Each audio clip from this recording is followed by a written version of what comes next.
Yes, first, I just want to say I'm honored to be a part of LSU football, LSU University.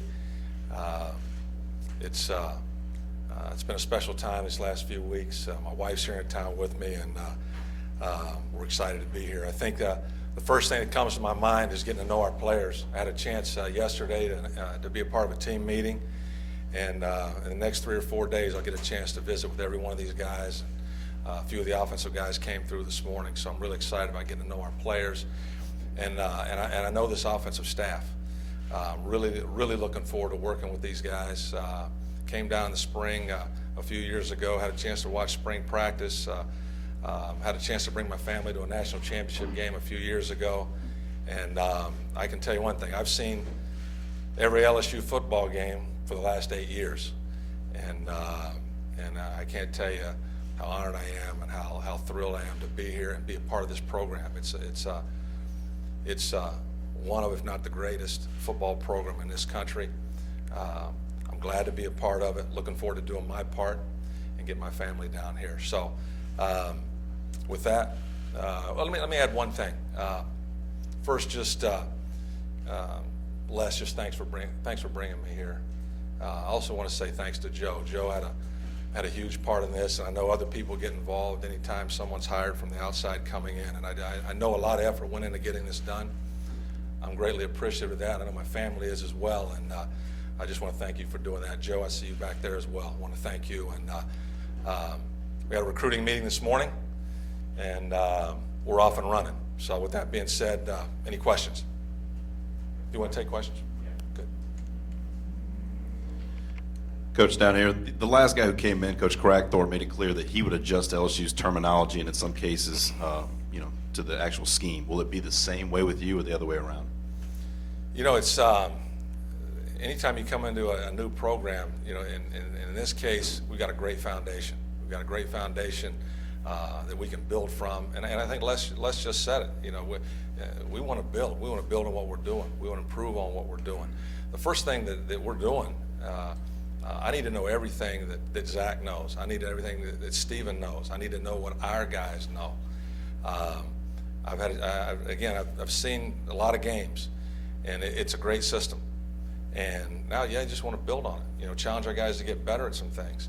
And then it's my job to adapt and adjust, and then bring my experience, my expertise, and blend it in with what we're doing. I think at any level. But especially the college level. We got freshmen coming in, we got maybe a junior college player or two coming in and we got returning players that know certain things. But we'll build on what we're doing, and then we'll let it evolve. I think that's the best thing in the short run, so we can play well quickly and continue to play well, and then evolve and build as we go.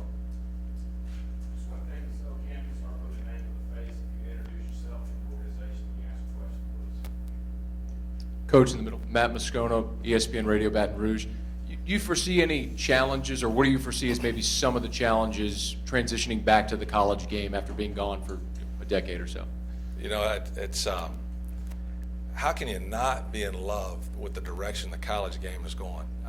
Again, sitting on the other, from a different view for several years now, and I tell you, I marvel at what's being done in college football. What a great game. I mean, the game is getting better and better, and it's a little interesting to watch the National Football League now really evolve more and more from the college game. I think that's a neat thing.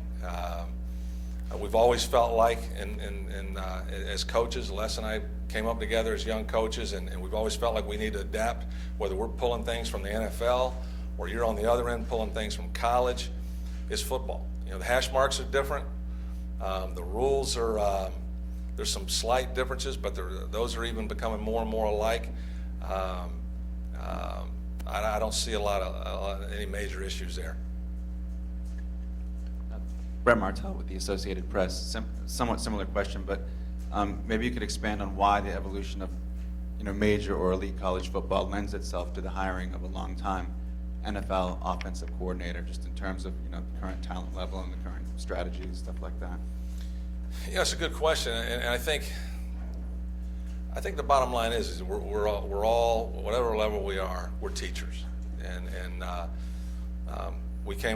come up, my dad was a football coach, and he taught me at an early age that you got to be able to teach, no matter what level that is, high school, college, National Football League. And I remember him telling me this when I got my first Division I job. He said the one thing that he would prefer I not forget is some of the great coaches in football at the high school level, or at the Division II level, or Division III level.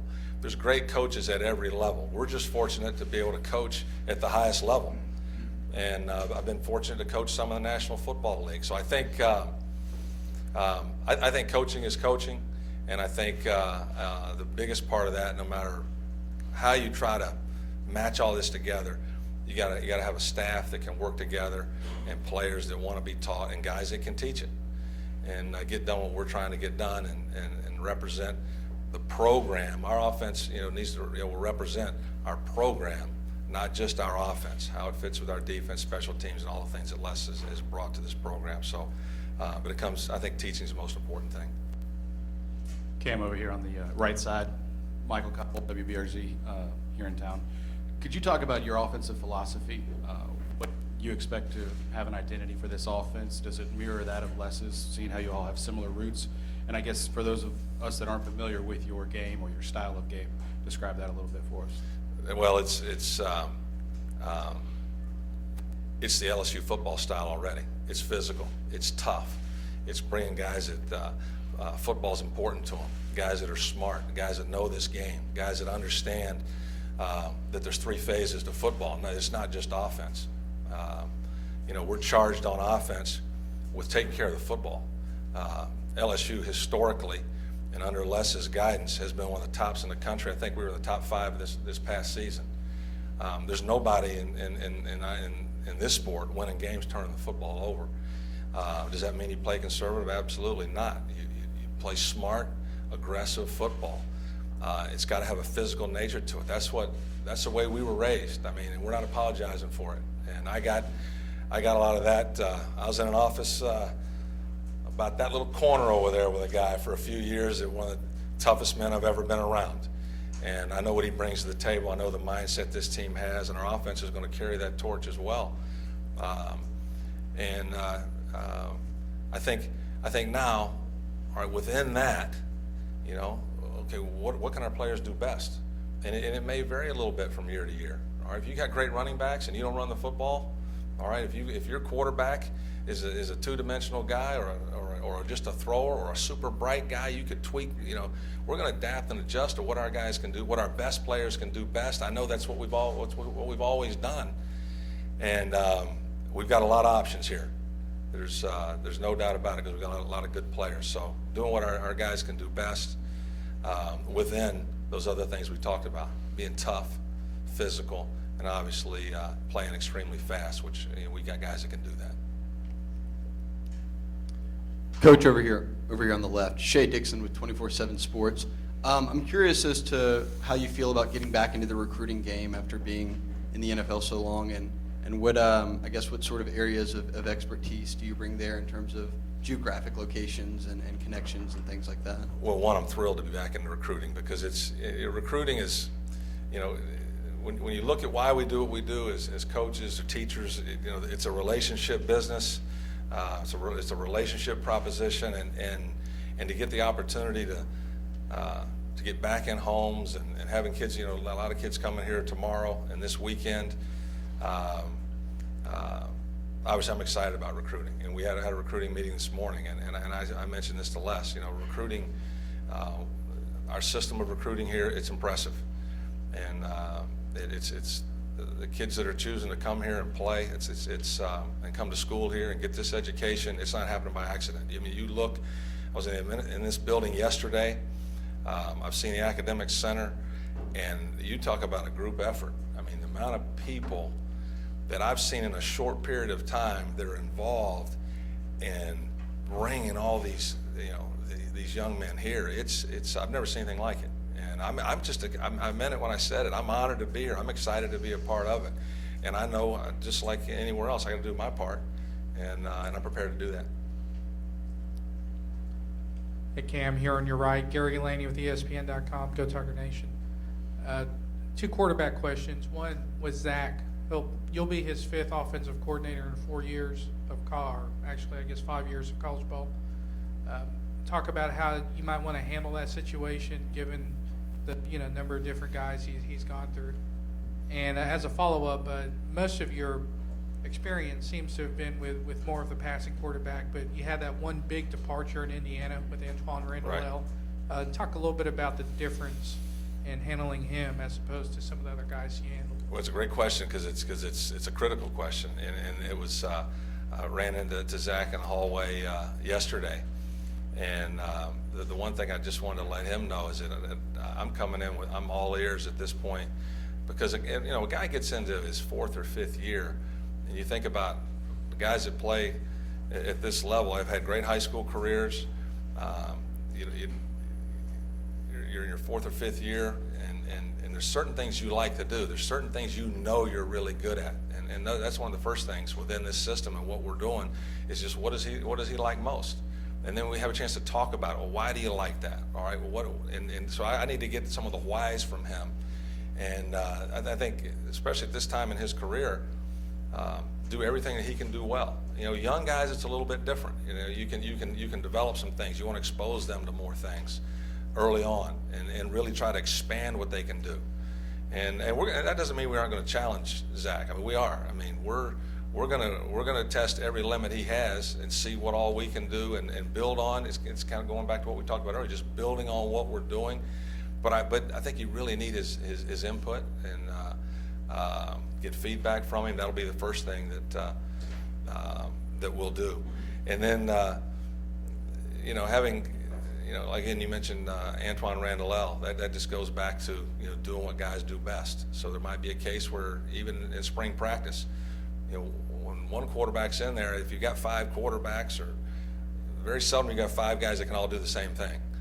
So I think you owe it to your offense to allow your quarterback to do the things he does best when he's in there. And if the guys are completely different, then maybe it'll look completely different to some degree, but the productivity's still got to be the same. You got to move the football, you got to score points and take care of the football. So, that's the approach we take. Coach, right here, Matt Dunn with Fox Sports Radio, Baton Rouge. You've developed guys such as Phillip Rivers, Drew Brees, had the chance to work with, obviously, at least one potential Hall of Famer there, maybe 2. Is there any difference in developing a college quarterback who is maybe trying to play his way into the NFL, or at least working on his college game right now, as opposed to developing a professional quarterback who's obviously playing for a salary? And what are the differences in the style of development? Well, I would really just 2 things come to mind. One is all those guys you mentioned. I would say I learned as a coach equally as much from them as they say they learned from me, and that's what makes this thing so much fun. I mean, these kind of quarterbacks, they can teach you so much, especially when you're communicating with them at a high level. But I think it's simple. I really do. And this is what we're charged with. It's our job to develop a guy to the best of his ability, period. And then, you really can't get too far ahead of yourself in college. If you focus on becoming as good as you can be, doing the things you got to do, become the best player you can possibly be, all of a sudden, the way it's turned out for all these guys, that's what they do. They focus on that, and the next thing you know, boom, they're All-American, or they're heading to the Senior Bowl. They're winning championships in college. Now they get a chance in the National Football League. They're working to become as good as they can be, and boom, now they're in the Pro Bowl, or they win a Super Bowl. And that's the way I think if you talk to most of them, they'll just tell you, keep it simple, focus on being as good as you can be. That's what you have control over, and I think that's what we're charged with. That's what we'll do. We'd like to see every kid that comes through the program, on offense especially, and with quarterbacks, become as good as they can be, and see where that takes us. Coach, over here to your right, Jim Klein, Peter, Hey, with Jim. NOLA.com, the Times-Picayune. What concerns or what pitfalls are there for working with someone who is a close personal friend as well as a professional friend? Is there a concern on your part for doing that, or something about the relationship that worries you? Or?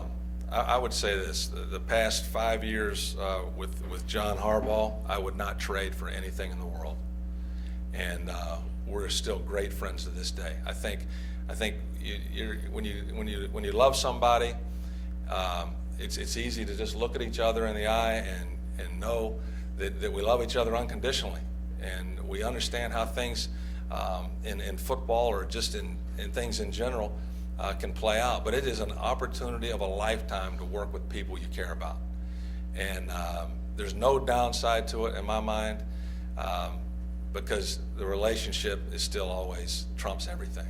And for me and my family, doesn't get any better than this. Hey, Coach, down the middle, Chad Sabity, Fox 8 New Orleans. In terms of offensive play calling this fall, do you feel you need absolute control? How much does Coach Miles play into decision making, and how much have you all discussed that so far? Well, we've absolutely discussed it, and to me, it's always been a team effort, and that's why I think that's why we win. It's the head coach has a vision, and he has a vision for how each game needs to be won with all three phases in mind. And I think where you can get in trouble is when one guy thinks that his phase is paramount over everyone else. And with our relationship, with the way Les communicates, it'll be very clear, what our plan is. We'll obviously adapt and adjust that plan as the game goes along. But I'd be crazy not to use and be working with Les as we put together the game plans, as the game is called. He has a natural feel for the game, and it's a resource that I need personally. I need that because you can, as an offensive coach, get a little too dialed in on one certain thing, and it may not be what's in the best interest. But I know there'll be communication, whether it's 4-down territory, all the little things we can. What we're thinking here, how the score factors in, how the clock factors in. Those are all things that is going to be critical input, and I'm looking forward to the way we're going to work together, and that's what we've talked about. That's what we'll do, and I think that's why we're going to be successful. Coach in the middle, Matt Moscona, ESPN Radio, Baton Rouge. With Coach Stud remaining on the staff, I guess it's a perceived demotion from offensive play caller back to offensive line coach. Have you thought about that? I mean, is there any potential awkwardness there to have the guy whose spot you're taking stay on staff? Well, I think it's a huge advantage for us and for me. Have a guy who's been in my shoes, a guy who can bring great expertise. This man's a great football coach. I've known that for a long time, and we'll work together. I mean, that's the way it'll be, and I can lean on him for a variety of situations, just like I am with Steve. And Steve and I had several great conversations, and I think you guys know the kind of man that he is, and he has been nothing but supportive, helping in every way he can. Actually, he and I are going to be looking at some tape this afternoon. It was his idea. Hey, I was thinking about this. If we got some time, maybe I could show you a couple things. So we're going to be doing that this afternoon. So I think it's a great staff. It's a great group of guys. Don't anticipate. I'm looking forward to learning everything they know at this point, and then as we said, just moving forward and getting better. Coach, straight in the back, Eric Ritchie, Cox Sports Television in New Orleans. Two-part question, if you could. I guess, first of all, we ask you a little bit about some of the players and quarterbacks that you've coached. What about, I guess, talking a little bit more about getting your coaching philosophy from guys like Bo and even on the basketball court with Bob Knight? And second part of the question, what was it like coaching at Michigan with Coach Miles? Well, it's the first part of that. It's with all those experiences. It's fundamentals, it's techniques, it's the bottom line, our effort, our execution. I mean, those are the critical components, and those are going to outlive us all. And there's in this game, there's no doubt about it. And can't speak for Les on our time at Michigan, but I know how I see it. It is one of the great times, and for me as a young coach to grow, to learn. And you guys feel no different, I'm sure, with what you do. When you can come to work and leave feeling good about yourself and feel good about the people you're working with, and you're getting better at what you do, it doesn't, I mean, no amount of money can give you that. And that was, I was fortunate to have that time with Les and obviously Coach Schembechler, and then, you mentioned Bob Knight. It's, you especially when you're young, a young college student, you'll do about anything if you know he's got your best interest in mind, number one, and two, you're getting better and have an opportunity to reach your goals. And those are things that come to my mind when you mention those. I turned 52 last week, and I don't see it any differently right now at 52 than I did when I was 22. I'm a better coach. I mean, after that recruiting meeting this morning, I'm a better recruiter right now than I was 2 hours ago, and that excites me. That excites, and I know from a coaching standpoint with this staff, I think I've got a good view of how it's going to play out. We got great men. They're going to sharpen me just as well as I hope I can sharpen them. But I'm going to lean on these guys heavily. I know you guys have, obviously I can sense some concern. I don't have any concern because I'm coming in with all ears, and I want these men to teach me, why they've been so successful so far, and then how can I help build from where we are. Maybe some of you agree or disagree with that, but that's where I'm at in this whole thing.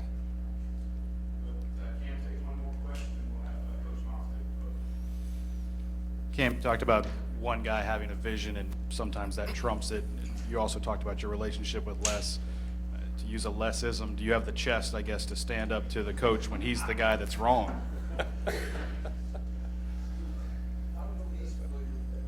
Yeah, you guys got to educate me here a little bit. I think the bottom line is we're all in it together, and brothers fight like brothers sometimes, but we all know what's the most important thing is the team, the university. We all know how this thing goes, and I'm just a part of that. And I would just say in closing, to have an opportunity to represent Louisiana State University and the football program is truly an honor, and I want to thank all of you for today. Thank you.